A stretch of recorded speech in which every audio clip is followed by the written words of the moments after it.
नमस्कार, आप देख रहे हैं दूरदर्शन समाचार। आपके साथ मैं हूं पराक्रम सिंह शेखावत। बताएंगे आपको आज दिन भर से जुड़ी बड़ी और महत्वपूर्ण खबरें। समाचार की शुरुआत सुर्खियों के साथ। संसद के वर्तमान बजट सत्र की 3 दिवसीय विशेष कार्यवाही आज से। लोकसभा में आज पेश होगा महिला आरक्षण से जुड़ा 131वां संविधान संशोधन विधेयक। परिसीमन से जुड़ा अहम विधेयक भी सूचीबद्ध।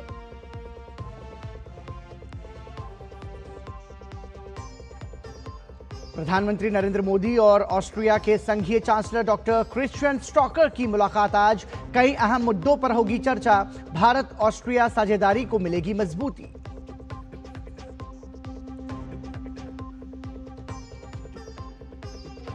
तमिलनाडु और पश्चिम बंगाल में विधानसभा चुनाव से पहले प्रचार चरम पर। सभी पार्टियों ने झोंकी ताकत। कई स्टार प्रचारक मैदान में।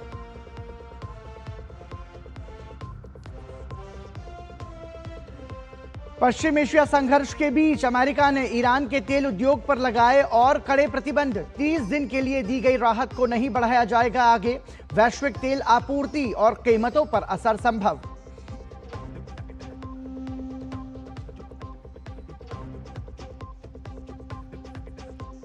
और भारतीय शतरंज के इतिहास में जुड़ा एक और स्वर्णिम अध्याय। आर वैशाली ने जीता फीडे महिला कैंडिडेट्स टूर्नामेंट। ऐसा करने वाली बनी पहली भारतीय महिला खिलाड़ी।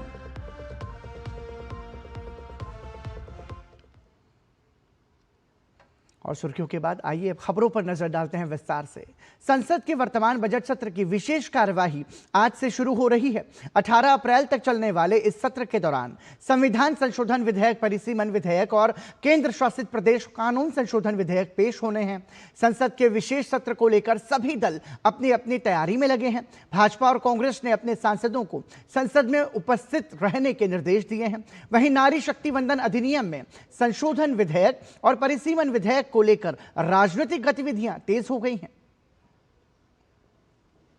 संसद के वर्तमान बजट सत्र के तहत 16 से 18 अप्रैल तक 3 दिवसीय विशेष सत्र बुलाया गया है, जिसके दौरान नारी शक्ति वंदन अधिनियम में संशोधन विधेयक और परिसीमन विधेयक 2026 जैसे कई महत्वपूर्ण विधेयक को चर्चा और पारित करने के लिए सदन में पेश किया जाएगा।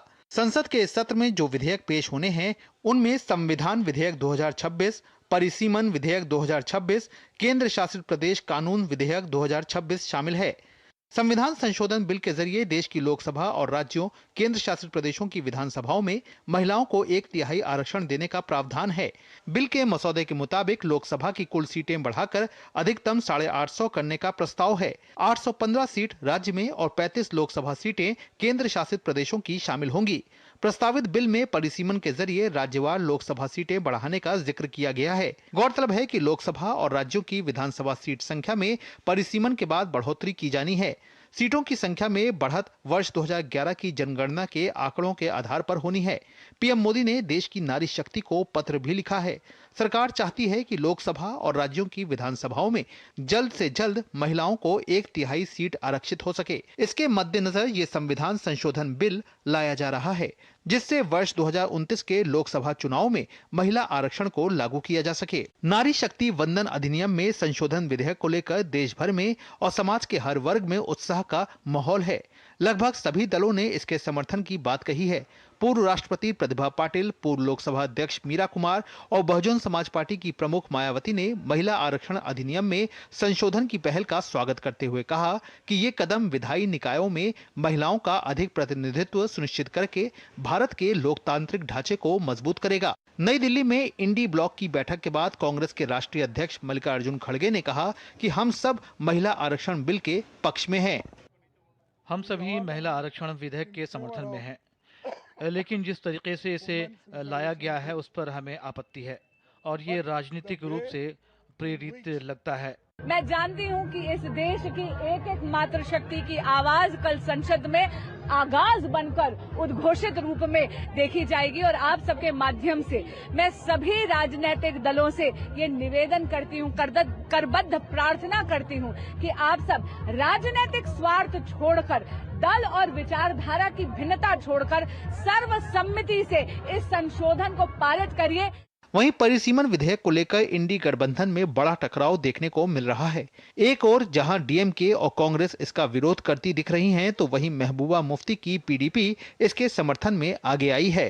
जो बार बार सरकार की ओर से कहा जा रहा है कि लोकसभा 50% ज्यादा बढ़ाया जाएगा और उसके साथ साथ समानुपातिक तरीके से सभी राज्यों के सीटें बढ़ाई जाएंगी लोकसभा में, वो कहीं इस विधेयक में शामिल नहीं है। There is no clarity, इसमें कोई स्पष्टता नहीं है कि परिसीमन कैसे होगा और जिन राज्यों में जनसंख्या कम है वो इससे परेशान हैं। केंद्र सरकार कहती है कि वो इसका ध्यान रखेगी, लेकिन ऐसा कोई प्रावधान हमें इसमें नहीं दिख रहा है, इसलिए हम चिंतित हैं। परिसीमन के बारे में हमारे प्रधानमंत्री और गृह मंत्री द्वारा पहले ही स्पष्ट किया जा चुका है। प्रधानमंत्री को भी राज्यों की चिंता है, लेकिन मुख्यमंत्री स्टालिन इस तरह का नैरेटिव तैयार कर रहे हैं कि उन्हें ही सारी चिंता है। मुख्यमंत्री अपना कुशासन, अपनी विफलता को छिपाने के लिए एक झूठा प्रोपेगेंडा गढ़ रहे हैं। डिलिमिटेशन तो होना है, मेरे कहने आपके कहने से तो कुछ नहीं होगा। जो बीजेपी के पास ब्रूट मेजॉरिटी है, जो उनको करना होगा वो करेंगे। केंद्र शासित प्रदेश कानून विधेयक 2026 के तहत दिल्ली, जम्मू कश्मीर और पुडुचेरी में कानूनों को संशोधित करना है। इस प्रकार से देखा जाए तो संसद का ये सत्र बहुत महत्वपूर्ण है। एक ओर जहां भाजपा ने व्हिप जारी कर अपने तमाम सांसदों को संसद की कार्यवाही में उपस्थित रहने का निर्देश दिया है, वहीं दिल्ली में मल्लिकार्जुन खड़गे के आवास पर इंडी गठबंधन की बैठक हुई। एमके स्टालिन ने भी डीएमके सांसदों की एक इमरजेंसी मीटिंग की। ब्यूरो इनपुट के साथ शैलेंद्र मिश्र की रिपोर्ट, टीडी न्यूज। ऑस्ट्रिया के संघीय चांसलर डॉक्टर क्रिस्टियन स्ट्रॉकर अपने पहले आधिकारिक दौरे पर भारत में हैं। इस यात्रा को दोनों देशों के बीच संबंधों को मजबूत करने की दिशा में एक अहम कदम माना जा रहा है। डॉक्टर स्ट्रॉकर आज प्रधानमंत्री नरेंद्र मोदी से हैदराबाद हाउस में मुलाकात करेंगे। इस दौरान दोनों देशों के बीच कई समझौता ज्ञापनों का आदान प्रदान भी होगा। ये उच्च स्तरीय वार्ता भारत और ऑस्ट्रिया के बीच द्विपक्षीय संबंधों को नई दिशा दे सकती है और विभिन्न क्षेत्रों में सहयोग के नए अवसर खोल सकती है। इसके अलावा डॉक्टर स्ट्रॉकर राष्ट्रपति द्रौपदी मुर्मू से भी मुलाकात करेंगे। कल डॉक्टर क्रिस्टियन स्ट्रॉकर ने विदेश मंत्री एस जयशंकर से मुलाकात की थी। देश में 1 अप्रैल से जनगणना 2027 के पहले चरण की शुरुआत हो गई है, जिसमें मकान सूचीकरण और मकानों की गणना शामिल है। आखिर कैसे होगी जनगणना और आप कैसे खुद से कर सकते हैं ये डिजिटल जनगणना, बता रहे हैं हमारे संवाददाता मुकुल शर्मा। नमस्कार, आप सभी का स्वागत डीडी न्यूज पर। आपके साथ मैं हूं मुकुल शर्मा। इस विशेष रिपोर्ट में आइए पहले आपको बताते हैं विश्व के सबसे बड़े जनगणना अभियान के बारे में।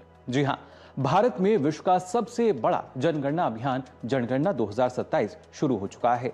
भारत के इतिहास की ये 16वीं जनगणना है और स्वतंत्रता के बाद यानी 1947 के बाद यह 8वीं जनगणना होगी। जनगणना की प्रक्रिया 2 चरणों में आयोजित की जा रही है, जिसमें पहली बार पूरी तरह डिजिटल माध्यम से डेटा संग्रह किया जाएगा। 1 अप्रैल से जनगणना 2027 के पहले चरण की शुरुआत भी हो चुकी है, जिसमें मकान सूचीकरण और मकानों की गणना शामिल है। अगर देखा जाए तो देश के सबसे बड़े प्रशासनिक और सांख्यिकीय अभियान का शुभारंभ हो चुका है। इस चरण में अप्रैल से सितंबर 2026 तक मकानों की सूची तैयार की जाएगी, जिसे हाउस लिस्टिंग और हाउसिंग सेंसस कहा जाता है। इस चरण में 33 मापदंडों पर डेटा एकत्रित किया जाएगा। इनमें भवन की संरचना, निर्माण सामग्री, पेयजल, स्वच्छता सुविधाएं, घरेलू संपत्ति और खाना पकाने का ईंधन शामिल हैं।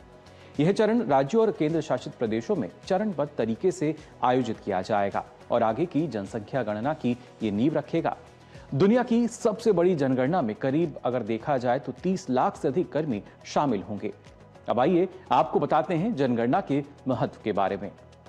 सटीक जनसंख्या आंकड़े बुनियादी ढांचे, रोजगार रणनीति और विकास की योजना बनाने के लिए आवश्यक हैं। ये आंकड़े सरकार को स्कूल, अस्पताल, परिवहन और आवास की मांग का आकलन करने में मदद करते हैं।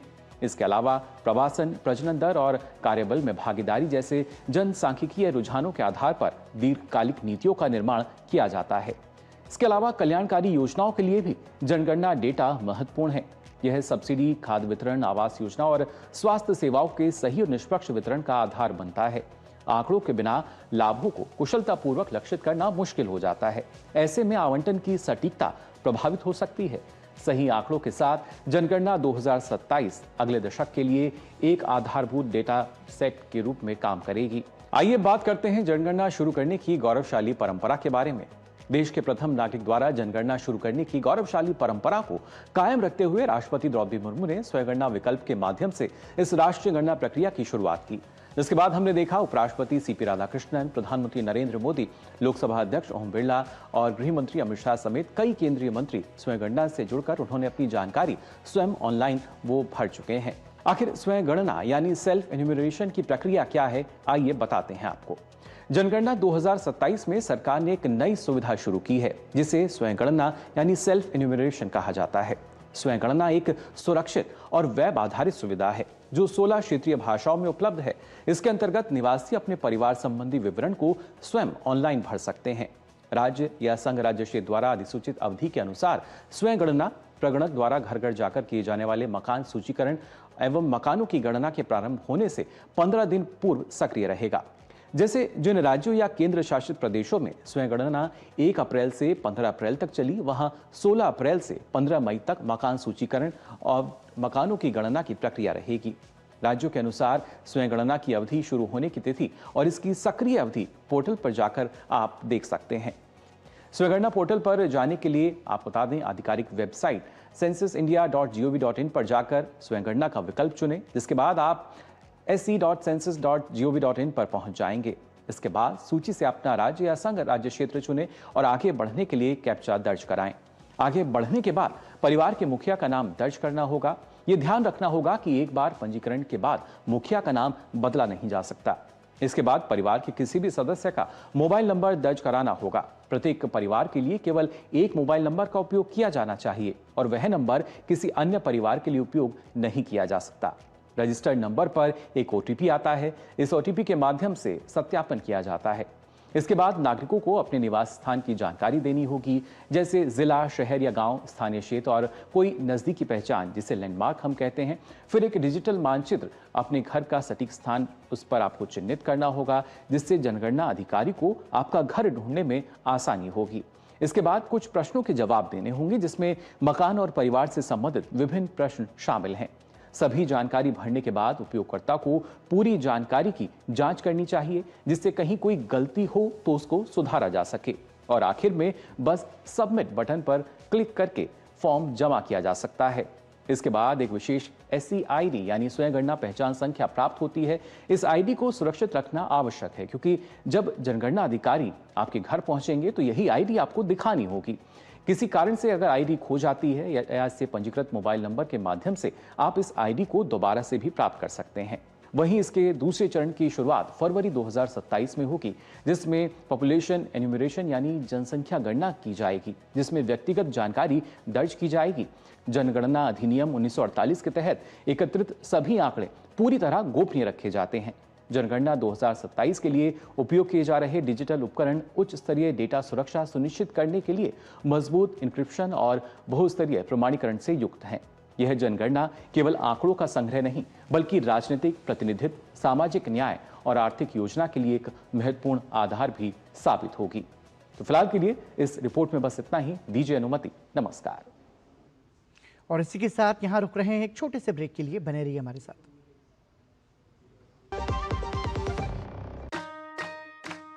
थिक थिक है, स्मूद स्मूद है, कौन सा है ये दही? जितना टेस्टी है उतना हेल्दी है, सब कहे यही सही दही।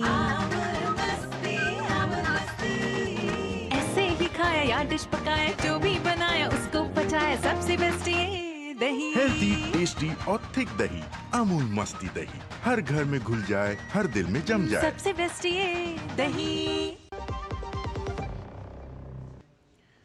ब्रेक के बाद एक बार फिर आपका स्वागत। आप देख रहे हैं दूरदर्शन समाचार। और अब बात आगामी विधानसभा चुनाव से जुड़ी हुई। पश्चिम बंगाल में जैसे जैसे चुनाव की तारीख नजदीक आ रही है, चुनावी पारा चढ़ता जा रहा है। एक तरफ भाजपा के स्टार प्रचारक चुनावी मैदान में हैं, तो दूसरी तरफ टीएमसी ने भी परिसीमन के मुद्दे पर केंद्र सरकार को घेरने की कवायद शुरू कर दी है। पश्चिम बंगाल की 294 सीटों के लिए सियासी दंगल में पारा हर दिन चढ़ता जा रहा है। तृणमूल कांग्रेस और भारतीय जनता पार्टी के बीच मुकाबला कांटे का है। टीएमसी फिर से सत्ता पर दावा कर रही है तो बीजेपी ने बदलाव का बिगुल बजा दिया है। पश्चिम बंगाल में आज गृह मंत्री अमित शाह ने ममता सरकार पर जमकर निशाना साधा।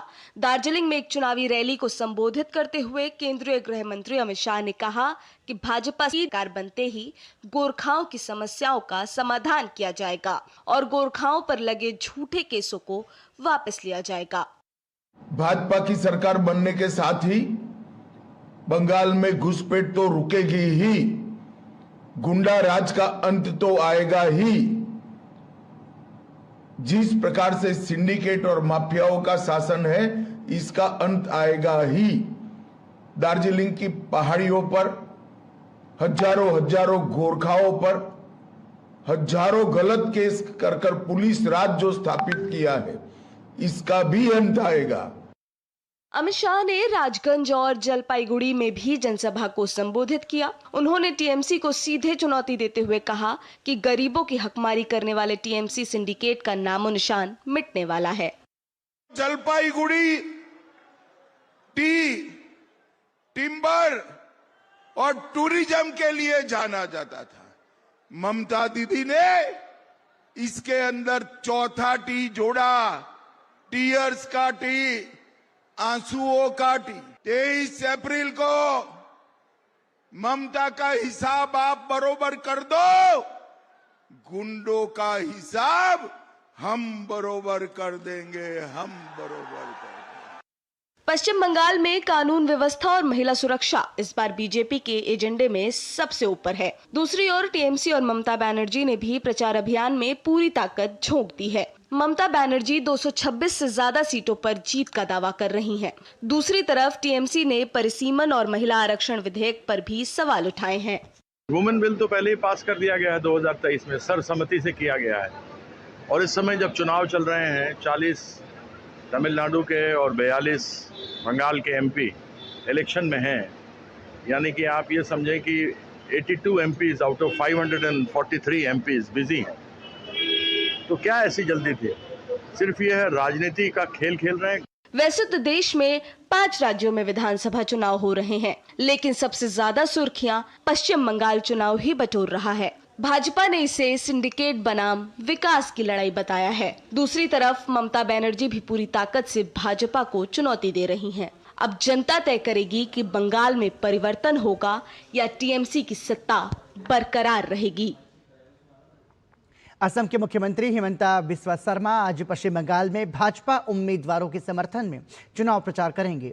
उन्होंने अपने सोशल मीडिया प्लेटफॉर्म पर जानकारी साझा करते हुए लिखा कि मैं अपने पश्चिम बंगाल के भाई बहनों के साथ कूच बिहार दक्षिण कालचीनी और फांसीदेवा में अपने उम्मीदवारों के लिए प्रचार करने का बेसब्री से इंतजार कर रहा हूं। पश्चिम बंगाल विधानसभा चुनाव 2 चरणों में होने हैं। पहले चरण में 23 अप्रैल को मतदान होगा, जिसमें कूच बिहार दक्षिण कलचीनी और फांसीदेवा शामिल है। हिमंता बिस्वा शर्मा का ये दौरा भाजपा के चुनावी अभियान को मजबूती देने के लिए महत्वपूर्ण माना जा रहा है। चुनावी माहौल के बीच कूच बिहार समेत विभिन्न इलाकों में सुरक्षा व्यवस्था कड़ी कर दी गई है।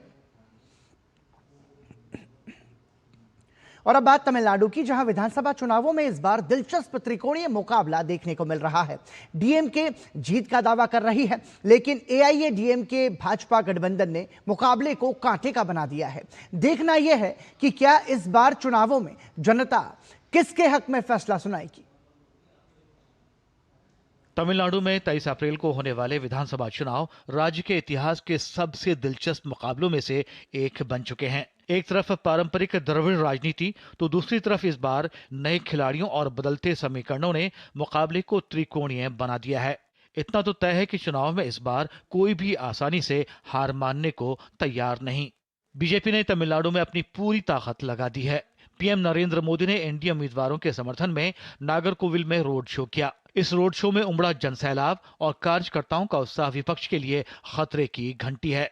इस रोड शो की सबसे बड़ी बात रही, इसमें एआईएडीएमके महासचिव एडप्पादी के पलानीस्वामी और केंद्रीय मंत्री पीयूष गोयल भी उनके साथ शामिल हैं। इस रोड शो से भाजपा ने एनडीए गठबंधन की ताकत और तालमेल दिखाने की कोशिश की। नागरकोविल में पीएम मोदी ने जनता का अभिवादन स्वीकार किया। तस्वीरें इस बात की गवाही दे रही हैं कि इस बार डीएमके के लिए राह आसान नहीं होने वाली। दूसरी तरफ डीएमके भी चुनाव में अपनी पूरी ताकत लगा रही है। सत्तारूढ़ डीएमके के प्रमुख एमके स्टालिन भी पार्टी के उम्मीदवारों के लिए चुनाव प्रचार कर रहे हैं। इस दौरान स्टालिन ने केंद्र सरकार पर परिसीमन के मुद्दे को लेकर तीखा हमला बोला। उन्होंने इसे तमिलनाडु के अधिकारियों पर हमला बताते हुए जनता से जिताने की अपील की। तमिलनाडु वासल वर वंदिट्ट मैंने कल अपने वीडियो में तमिलनाडु की राज्यसभा से जुड़े मुद्दे के बारे में बात की थी। डीलिमिटेशन के नाम पर अपनी सीमाओं को पार करते हुए भाजपा सरकार तमिलनाडु समेत दक्षिणी राज्यों के साथ अन्याय कर रही है। अगर ऐसा होता है कि उत्तरी राज्यों को और अधिक राजनीतिक शक्ति दी जाती है और दक्षिणी राज्य अपनी राजनीतिक ताकत खोते हैं तो तमिलनाडु चुप नहीं बैठेगा। मैंने कहा था कि हर एक परिवार सड़क पर उतरकर विरोध करेगा। दूसरी तरफ डीके शिव कुमार ने इशारों में अभिनेता विजय पर निशाना साधा और कहा कि एक राजनीतिक पार्टी का नया अभिनेता खुद की तुलना एमजीआर से कर रहा है। क्या ये संभव है? एक राजनीतिक पार्टी का नया अभिनेता है, वह अपनी तुलना एमजीआर से कर रहा है। क्या यह संभव है? क्या एमजीआर की बराबरी कर सकते हैं? सिर्फ एक एमजीआर ही है। अब यहाँ हीरो डीएमके और कांग्रेस है, लेकिन पूर्व मुख्यमंत्री करुणानिधि ने बहुत मजबूत नींव रखी है। देखिए, अगर आप जड़ भूल जाएंगे तो आपको जड़ नहीं मिलेगी। 2026 का चुनाव यह तय करेगा कि क्या तमिलनाडु अपनी पारंपरिक द्विध्रुवीय राजनीति पर कायम रहता है या फिर अभिनेता विजय के रूप में एक नया तीसरा ध्रुव उभरता है। फिलहाल डीएमके गठबंधन जीत का दावा कर रही है, लेकिन एआईएडीएमके बीजेपी गठबंधन की एकजुटता ने मुकाबले को बेहद कड़ा बना दिया है। Bureau report, DD news. America ने ईरान और रूस के तेल पर दी गई छूट खत्म करने का फैसला किया है। वित्त मंत्री स्कॉट बेसेंट ने कहा कि रूसी और ईरानी तेल पर 30 दिन के लिए दी गई प्रतिबंधों से राहत को आगे नहीं बढ़ाया जाएगा।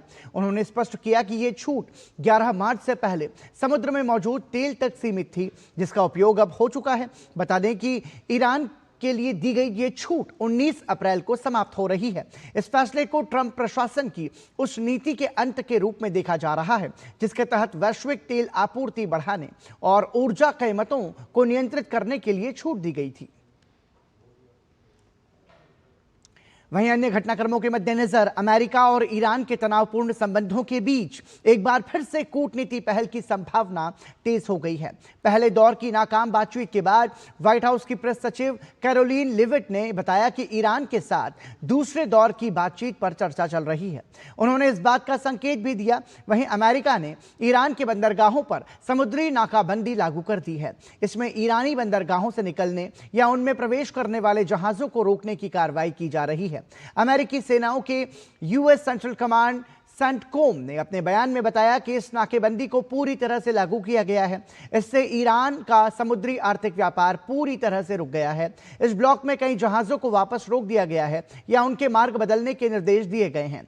ईरान की सेना ने अमेरिका के इस कदम का कड़ा विरोध किया है और चेतावनी दी है कि अगर अमेरिका ये नाकेबंदी जारी रखता है तो वो फारस की खाड़ी, ओमान की खाड़ी और लाल सागर में समुद्री मार्गों पर व्यापार रोक सकता है। इसके तहत ईरान व्यापारिक जहाजों के लिए इन महत्वपूर्ण समुद्री रास्तों को बंद कर सकता है, जिससे वैश्विक समुद्री व्यापार और ऊर्जा आपूर्ति प्रभावित होने का जोखिम बढ़ जाएगा। भारत की युवा ग्रैंडमास्टर आर वैशाली ने इतिहास रच दिया है। साइप्रस में खेले गए फीजे महिला कैंडिडेट्स चेस टूर्नामेंट को जीतकर वैशाली ने इसी साल होने वाली महिला वर्ल्ड चेस चैंपियनशिप में अपना स्थान पक्का कर लिया है। इसके साथ ही वो वर्ल्ड टाइटल के लिए चुनौती देने वाली भारत की दूसरी महिला बन गई हैं। उनसे पहले कोनेरू हम्पी ने 2011 में ये उपलब्धि हासिल की थी। अब वो विश्व चैंपियन जू वेनजून के खिलाफ महिला विश्व खिताब के लिए मुकाबला करेंगी। आखिरी राउंड में वैशाली को जीत के साथ साथ अन्य मुकाबलों के नतीजों पर भी निर्भर रहना था। दिव्या देशमुख ने बिबिसारा अस्साउबायेवा को ड्रॉ पर रोककर वैशाली के लिए रास्ता आसान किया। इसके बाद वैशाली ने सफेद मोहरों से खिलते हुए कैटेरिना लाग्नो को हराकर खिताब अपने नाम कर लिया।